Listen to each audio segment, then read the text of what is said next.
बुध आदित्य योग लगभग 70% लोगों की कुंडलियों में मिल जाएगा।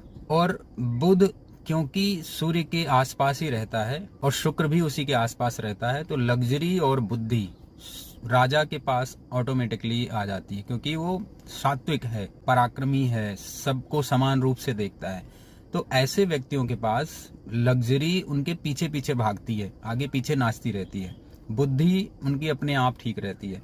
तो बुध आदित्य योग सामान्य तौर पर देखें तो बुध आदित्य योग एक शुभ परिणाम देने वाला योग है, लेकिन क्या ये सबके लिए ही शुभ परिणाम देता है? तो उत्तर है नहीं। ऐसा क्यों? क्योंकि ये हर लग्न वाले की कुंडली के लिए अलग अलग भावों को रूल करता है। अब जैसे मकर लग्न की कुंडली ले लेते हैं। मकर लग्न की कुंडली में बुध एक खष्टेश हो गया और जो सूर्य है वो अष्टमेश हो गया। अब ये दोनों मिल रहे हैं, अगर कहीं पे ये लगन में आ गए दोनों, तो अगर लगन में आ गए बुधादित्य योग तो बना रहे हैं, लेकिन अब देखिए कि खष्टेश और अष्टमेश दोनों आके आपके यहाँ पे विराजमान हो गए, तो सारी समस्याओं को आपने उठा के अपने खोपड़ी पे रख लिया। अब आप सोचो कि सिर दर्द नहीं होगा ऐसे बच्चे को जो इस योग के साथ जन्म ले रहा है? अवश्य प्रॉब्लम रहेगी। और अगर ये शुभ भावों के कारक है, हालांकि 6 जो साइन है, जो कन्या राशि है, वो नवम भाव में भी आती है,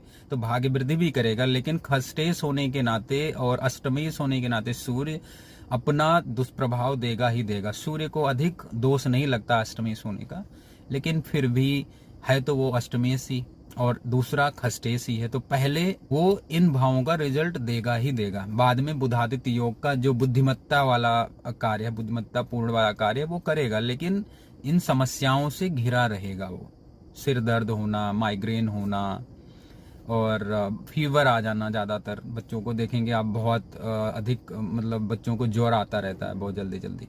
तो जिनके लगन में ऐसा योग बन रहा वो होगा। और इसके साथ में अगर कोई ऐसा लगन है जिसमें ये दोनों ग्रह शुभ भावों को रूल कर लेते हैं, जैसे मिथुन लग्न की कुंडली ले लेते हैं। मिथुन लग्न की कुंडली में सूर्य पराक्रमेश हो गया, पराक्रम का स्वामी हो गया, और ये लग्नेश हो गया। अब लग्नेश का पराक्रम से मिलना एक शुभ संयोग है। आपका पराक्रम बढ़ा चढ़ा रहेगा, आप बुद्धिमत्ता पूर्ण कार्य करेंगे, पराक्रमी होंगे, सूझबूझ आपकी बहुत अच्छी रहेगी, और आपको कोई हेल्थ इश्यूज भी बड़े नहीं होने पाएंगे, क्योंकि तृतीयेश है।